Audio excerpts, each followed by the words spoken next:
Everybody, मेरा नाम आकाश कुमार है और आज हम एक चैप्टर स्टार्ट करेंगे gravitation. Gravitation J point of view से देखा जाए तो काफ़ी इंपॉर्टेंट टॉपिक है। इसका वेटेज होता है हर एक चैप्टर के बराबर होता है। आप इलेक्ट्रोस्टैट से भी एक क्वेश्चन आते हैं और ग्रेविटेशन से भी आपको एक क्वेश्चन मिलेंगे, एसएचएम से भी एक क्वेश्चन मिलेंगे, लेकिन ग्रेविटेशन के क्वेश्चन काफ़ी आसानी से बन जाएंगे। आपका कॉन्सेप्ट क्लियर हो, बेसिक क्लियर हो, तो आप आसानी से इजीली आप ग्रेविटेशन के क्वेश्चन सॉल्व कर सकते हो। तो let's start topic gravitation. Okay, तो ग्रेविटेशन को होता क्या है? तो ग्रेविटेशन या ग्रेविटेशनल फोर्स या ग्रेविटी, तीनों इसके नाम होते हैं। ओके, ग्रेविटी या ग्रेविटेशनल फोर्स, तो क्या होगा कि it is a force of attraction between two objects. Okay, gravitation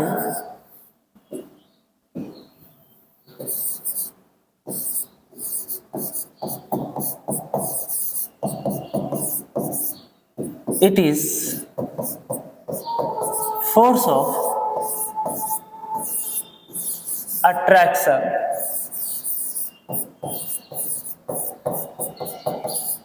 between two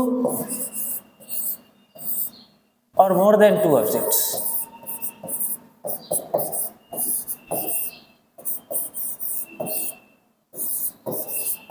दो और दो ऑब्जेक्ट के बीच में ग्रेविटेशन लगता है, force of attraction. And this force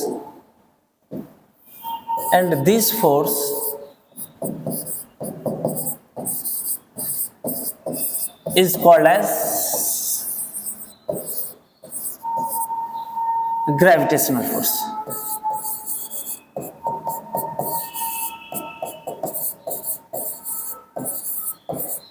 एक बेसिक सी डिफिनेशन थी ग्रेविटेशन का या ग्रेविटेशनल फोर्स का, लेकिन डिफिनेशन पे नहीं जाना है, हमें फैक्ट समझना होता क्या है, हमें कॉन्सेप्ट समझना होता क्या है, ग्रेविटेशन होता क्या है। तो ग्रेविटेशन क्या होता है? Force of attraction between two objects. Okay, मान लीजिए अगर ये ऑब्जेक्ट है और ये अर्थ है, जैसे हम इसको रिलीज करेंगे, एक क्या होगा, गिरेगा। तो गिरने का मेन रीजन क्या है? ग्रेविटेशनल फोर्स है। कौन किसके द्वारा लगाया जा रहा है? अर्थ के द्वारा एंड स्फीयर के द्वारा। तो ग्रेविटेशन क्या होता है? Force of attraction between two objects. Okay, चलिए, तो अब हम क्या करते हैं कि ये तो हम समझ गए ग्रेविटेशनल फोर्स होता क्या है, ग्रेविटेशन होता क्या है। ओके, अब बात करते हैं कि इसका फॉर्मूला होता क्या है। तो न्यूटन ने 1675 में फॉर्मूला दिया था ग्रेविटेशन। उसने ग्रेविटेशन का लॉ दिया था, न्यूटन्स लॉ ऑफ ग्रेविटेशन। मैं डिफिनेशन लिखवाना वाला हूं नहीं, आपको बस उसके फॉर्मूले में लिखवा देता हूं, क्योंकि डिफिनेशन कभी जेईई और नीट में पूछेगा नहीं, इसलिए डिफिनेशन लिखवाना बेवकूफ़ी है। तो हम बात करते हैं मैग्नीट्यूड। तो जो न्यूटन ने बोला था, according to Newton, gravitational force is directly proportional to, अगर स्पेस में दो मास है, एक m1 है और एक m2 है, और दोनों के बीच में सेपरेशन क्या है? r डिस्टेंस है, r सेपरेशन है। तो न्यूटन ने क्या बोला था? न्यूटन ने यही बोला था कि जो एक फोर्स होगा, इनके बीच में जो ग्रेविटेशनल फोर्स लगेगा और डायरेक्टली प्रोपोर्शनल होगा दोनों के मास के प्रोडक्ट का, तो m1 इंटू m2। और जो ग्रेविटेशनल फोर्स होगा वो इनवर्सली प्रोपोर्शनल होगा दोनों के डिस्टेंस का स्क्वायर का। ओके, दोनों के मास के प्रोडक्ट के डायरेक्टली प्रोपोर्शनल होगा और डिस्टेंस के स्क्वायर के इनवर्सली प्रोपोर्शनल होगा। ओके, इसे हम लोग इनवर्स स्क्वायर रूल भी बोलते हैं, हम लिखवाएंगे अभी। इसे इनवर्स स्क्वायर रूल भी बोला जाता है। इनवर्स स्क्वायर रूल वो समझेंगे होता क्या है, फिलहाल के लिखिए इनवर्स स्क्वायर रूल। ओके, चलिए, तो इन दोनों फोर्स को हम कंबाइन करते हैं। तो हम कंबाइन करने के बाद प्रोपोर्शनलिटी का साइन हटाएंगे तो एक कांस्टेंट डालेंगे। प्रोपोर्शनलिटी का साइन हटाते ही हम एक कांस्टेंट डालेंगे और कांस्टेंट होता है capital G, m1 m2 upon r square. और कैपिटल G होता है, कैपिटल G को हम बोलते हैं universal gravitational constant. Capital G क्या है? कैपिटल G है अपना, कैपिटल G है ग्रेविटेशनल कांस्टेंट।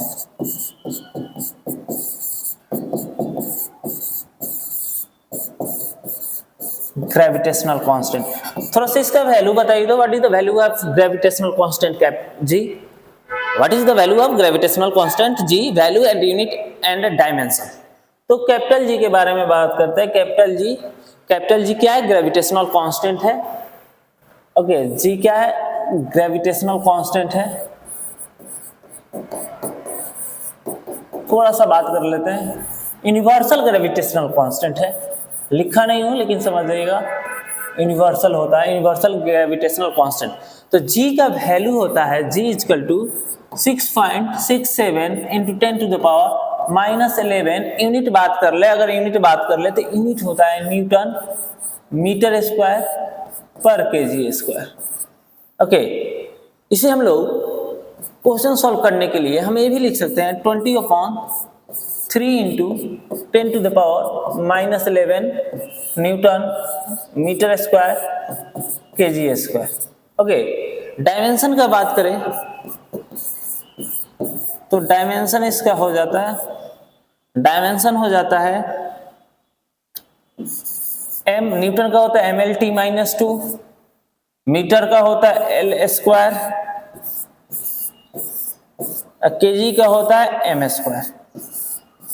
आप देख लीजिएगा, आप थोड़ा कैलकुलेशन करते रहिएगा कहीं मेरे से मिस्टेक हो। Okay, m square m-1, okay, L square L के पावर क्यू 3 और T-2। डायमेंशन होता है, बहुत बार नीट और जे नीट के एग्जाम में पूछा गया है और स्टेट गवर्नमेंट एग्जाम होते हैं उसमें बहुत बार ग्रेविटेशनल कांस्टेंट का डायमेंशन पूछा गया है। ओके, अब थोड़ा सा इसकी प्रॉपर्टी बात करते हैं। ये यूनिवर्सल होता है। ग्रेविटेशनल कांस्टेंट कैसा होता है? यूनिवर्सल होता है। यूनिवर्सल कहने का मतलब है कि ग्रेविटेशनल जी इज यूनिवर्सल होता है। Universal means it's value does not change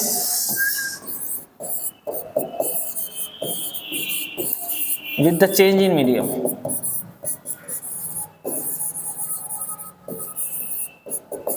अगर मीडियम का चेंज होगा तो इसका वैल्यू चेंज नहीं होगा। ओके, जैसे कूलम्ब्स कांस्टेंट का वैल्यू चेंज हो जाता है अगर किसी अदर मीडियम में ले जाइए, जैसे हम पानी में लेके चले जाते हैं, अदर लिक्विड में लेके चले जाते हैं, तो कूलम्ब्स कांस्टेंट का वैल्यू तो चेंज हो जाता है, लेकिन ग्रेविटेशनल कांस्टेंट का वैल्यू किसी भी मीडियम में चेंज नहीं होता है। ओके, हमेशा क्या रहता है? With change in medium always, इसका ऑलवेज वैल्यू होता है 6.67 into 10 to the power minus. It is constant throughout the universe. पूरे यूनिवर्स में इसका वैल्यू क्या होता है? Constant throughout the universe constant होता है। ये नहीं कि अर्थ पे कुछ और है और मून पे कुछ और हो जाए। यूनिवर्स में, पूरे यूनिवर्स में क्या होता है? कांस्टेंट होता है। थोड़ा सा अब बात करते हैं ग्रेविटेशनल फोर्स का। तो ग्रेविटेशनल फोर्स पे आते हैं। ग्रेविटेशनल फोर्स बराबर हमें क्या मिला? ग्रेविटेशनल फोर्स बराबर हमें मिला Fg equal to G m1 m2 upon distance का स्क्वायर। ओके, किसने दिया था? न्यूटन ने दिया था। बहुत अच्छा। ओके, कुछ प्रॉपर्टीज लिखते हैं। पहली बात, एक कंजर्वेटिव फोर्स होता है। कंजर्वेटिव फोर्स होता है। कंजर्वेटिव फोर्स क्या होता है? कंजर्वेटिव फोर्स क्या होता है? कंजर्वेटिव फोर्स होता है कि जिस फोर्स के कारण वर्क डन पाथ इंडिपेंडेंट हो। ओके, वर्क डन क्या हो? Path independent. दूसरा सेंट्रल फोर्स है।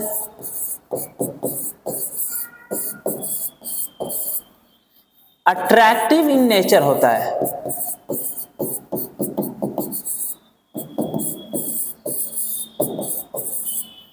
Attractive in, always attractive in nature होता है। अगर मान लीजिए दो मास है, एक m1 है एक m2 है, दोनों को रख दिया जाए तो दोनों के बीच में जाहिर सी बात है मास है तो ग्रेविटेशनल फोर्स लगेगा, लेकिन ये जो फोर्स होगा ऑलवेज अट्रैक्टिव इन नेचर होगा, कभी एक दूसरे को रिपेल नहीं करेंगे, रिपल्सिव नेचर का नहीं होगा। जैसे अनलाइक चार्ज अट्रैक्टिव होता है, कूलम्ब फोर्स अट्रैक्टिव होता है, रिपल्सिव भी होता है, लेकिन ग्रेविटेशनल फोर्स ऑलवेज क्या होता है? अट्रैक्टिव इन नेचर होता है। हमें ये बात ध्यान रखना पड़ेगा कि gravitational force is always in attractive nature. Central force होता है, दो बॉडी के सेंटर के क्रॉस लगता है, line joining the centre of the body होता है। फिर कंजर्वेटिव इन नेचर होता है। कंजर्वेटिव फोर्स होता है मतलब path work done by force is path independent होता है। ओके, पाथ पे डिपेंड नहीं करता है। ओके, चलिए आगे देखते हैं। अट्रैक्टिव इन नेचर होता है, follow inverse square rule follow करता है, follows inverse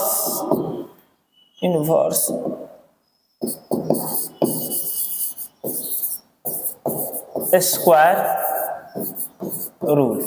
inverse square rule follow करता है। आपने देखा था 1/r स्क्वायर तो चल रहा था, अगर डिस्टेंस बढ़ा तो फोर्स उसके स्क्वायर से घटेगा। ओके, डिस्टेंस कम हुआ तो फोर्स बढ़ जाएगा। ओके, चलिए अट्रैक्टिव होता है, सेंट्रल होता है, कंजर्वेटिव होता है, फॉलोज इनवर्स स्क्वायर रूल। चलिए पूरे यूनिवर्स में लगता है और हर एक बॉडी पे लगता है। अगर मैं आपके जो साथ में क्लास में बैठे होंगे वो भी आपको लगा रहा होगा, यहाँ तक कि मैं और ये बोर्ड दोनों आपस में फोर्स लगा रहे हैं, क्योंकि मेरे पास भी मास है और बोर्ड के भी पास मास है, लेकिन हम दोनों मास लगभग इक्वल होने के कारण एक दूसरे को अट्रैक्ट नहीं कर पा रहे। लेकिन वही अर्थ और हमारे मास में काफी डिफरेंस होता है, जिसका अर्थ हमें अट्रैक्ट कर लेता है। हम क्वेश्चन से समझेंगे इसको। Most important things, Newton's gravitational force vector quantity होता है। तो वेक्टर क्वांटिटी होता है, हमने लिख दिया। अगर मान लीजिए दो ऑब्जेक्ट है, मैं लिख देता हूं ग्रेविटेशनल फोर्स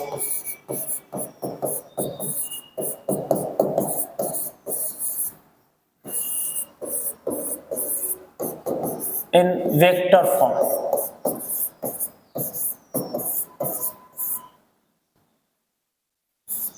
वेक्टर फॉर्म में ग्रेविटेशनल फोर्स लिखना है।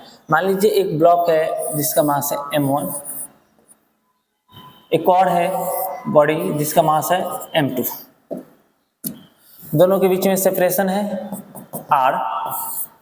ओके, और ग्रेविटेशनल फोर्स होता है न्यूटन थर्ड लॉ फॉलो करता है। अगर एक दूसरे पे लगा रहा है तो दूसरा भी उस पे लगा रहा होगा। ओके, अगर मान लीजिए हम m2 पे फोर्स कर रहे हैं, m1 m2 को किधर खींच रहा होगा, इधर खींच रहा होगा, और ये इसको इधर खींच रहा होगा FG से, और ये भी FG से खींच रहा होगा। FG कितना होता है, FG होता है G m1 m2 by r square. ये तो इसका मैग्नीट्यूड हो गया। क्या हुआ, मैग्नीट्यूड। अगर फोर्स है तो हमें डायरेक्शन भी बताना पड़ेगा। तो हम वेक्टर्स में पढ़े हैं, जब बेसिक मैथमेटिक्स पढ़ रहे थे फिजिक्स के लिए, तो वेक्टर्स में पढ़ रहे थे कि अगर डायरेक्शन कौन बताता है, मैग्नीट्यूड तो मिल गया, डायरेक्शन के लिए हम यूनिट वेक्टर लगाते हैं। ओके, तो हम यूनिट वेक्टर लगा देंगे। ओके, तो यूनिट वेक्टर क्या होगा कि मान लीजिए अगर इसे इधर खींचेगा तो जो इसका यूनिट वेक्टर होगा माइनस का आर कैप लिखना पड़ेगा। तो माइनस का आर कैप, तो माइनस में बाहर कर देता हूँ तो लिखूंगा G m1 m2 by R square. Okay, R unit vector. Okay, unit vector हम कैसे लिखते हैं, अगर आपको बोल दिया जाए कि आप आर कैप को कैसे लिखेंगे यूनिट को, तो आर कैप को लिखेंगे R vector by R vector का magnitude. Okay, R vector by R vector का मैग्नीट्यूड। आपको ये निकालना आना चाहिए, नहीं आता है तो अभी ये क्वेश्चंस करेंगे, वहां से आप आसानी से समझ लोगे होता क्या है। चलिए आगे देखते हैं। हाँ चलिए, तो मैं इसको और सिंप्लीफाई करता हूं। ओके, तो हमें मिला minus G m1 m2 by R vector by R unit vector से आर स्क्वायर मल्टीप्लाई करेंगे तो क्या हो जाएगा, आर क्यू हो जाएगा। ये हमें ग्रेविटेशनल फोर्स का फॉर्मूला मिला in the form of vectors. Okay, vector form में हमें ग्रेविटेशनल फोर्स का फॉर्मूला मिला। चलिए अब क्वेश्चन सॉल्व करते हैं, क्वेश्चन करते हैं उससे समझते हैं। मान लीजिए एक 2 kg का ब्लॉक है और इसका कोऑर्डिनेट्स है 0, 5, 7 कर देते हैं। ओके, दूसरा है 4 kg का, इसका कोऑर्डिनेट्स लिख देता हूं 12, 9, 10। फिर मैं पूछता हूं कि दोनों के बीच में आपको ग्रेविटेशनल फोर्स कितना लगेगा। तो अब बताइए, एग्जाम्पल है, सॉल्व कीजिए, थोड़ा सा टाइम लीजिए, सॉल्व कीजिए। सबसे पहले हम तो ग्रेविटेशनल फोर्स का फॉर्मूला लिखेंगे जो ऑलरेडी अभी हम सीखे हैं, कितना होता है G m1 m2 by R square. तो लिखते हैं G F gravitational equal to G m1 m2 by R square into R cap. Okay, तो G तो मालूम है कितना होता है 6.67 into 10 to the power minus 11। m1 भी मालूम है कितना है 2 kg है, m2 भी मालूम है कितना 4 kg है। ओके, अब हम r वेक्टर निकालेंगे, इनके बीच में r वेक्टर निकालेंगे। तो r वेक्टर कैसे निकलेगा? तो r वेक्टर निकालने के लिए हम जानते हैं i cap j cap k cap में लिखना पड़ेगा। तो मैं क्या लिखूंगा 12 minus 0 i cap j cap कितना लिखूंगा 9 minus 5 j cap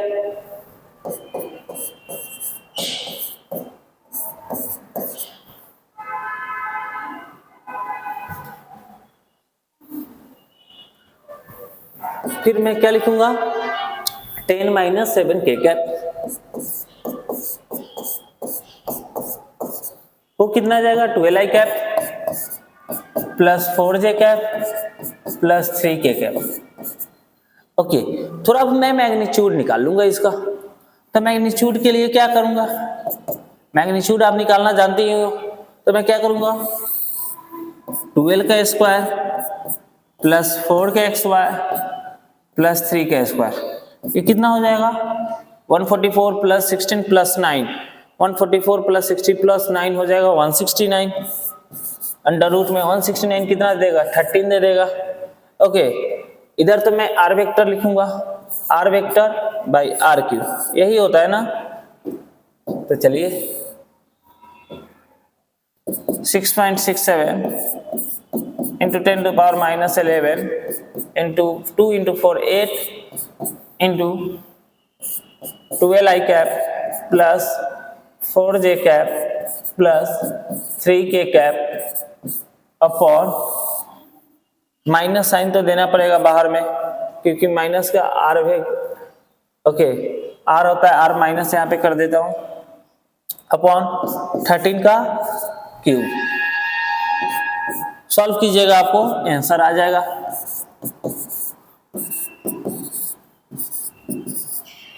A vector form में हो गया कूलम्ब्स लॉ। अच्छा चलिए हम थोड़ा सा देखते हैं ना कि दो ऑब्जेक्ट हो, मान लीजिए एक मैं हूं और एक मेरे साथ में जो बैठे होंगे वो होंगे, उसके बीच में ग्रेविटेशनल फोर्स कितना लगता है, क्योंकि हम दोनों मास ऑब्जेक्ट है, हम दोनों के पास मास है। तो देखते हैं, मानते हैं मेरा मास कितना है 70 kg है। ओके, एक 70 kg है, मेरा सामने वाला मान के चलते 60 kg का होगा, लिख दो 60 kg।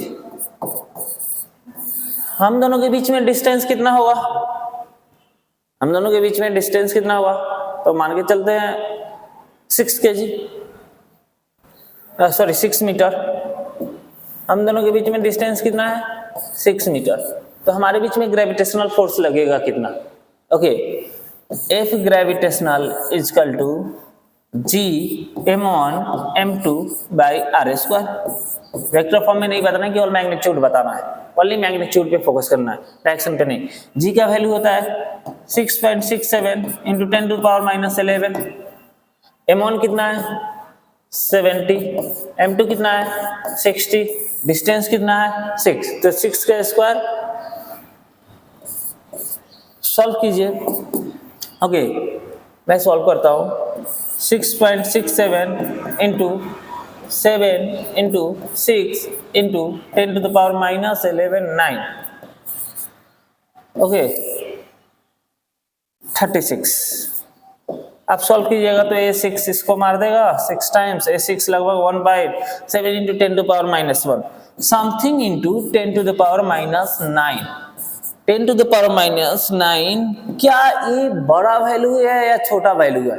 10 to the power minus 9 यानी कि 0.0000078 9 इंटू समथिंग कितना कम है, इसीलिए बोला जाता है कि gravitational force is the biggest force in the nature. मैं लिख देता हूं, ग्रेविटेशनल फोर्स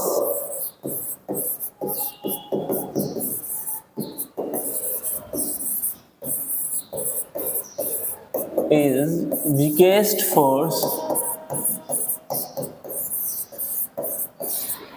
in nature।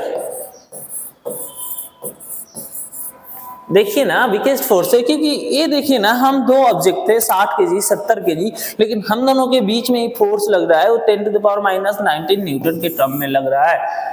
कितना वीकेस्ट है, इसी कारण हम एक दूसरे को अट्रैक्ट नहीं कर पाते हैं।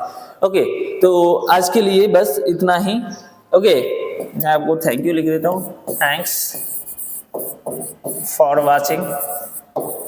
अगर आपको वीडियो अच्छा लगा तो अपने दोस्तों के साथ शेयर जरूर करें, और कमेंट सेक्शन में नेक्स्ट टॉपिक पे क्या कौन सा बनाया जाए अब बताया, नहीं तो मैं ऐसे ही छोटा छोटा टॉपिक लेके आपको बताते रहूँगा, क्वेश्चन कराते रहूँगा। ओके, तो that's it for today. Okay, I hope you have a nice day and great career.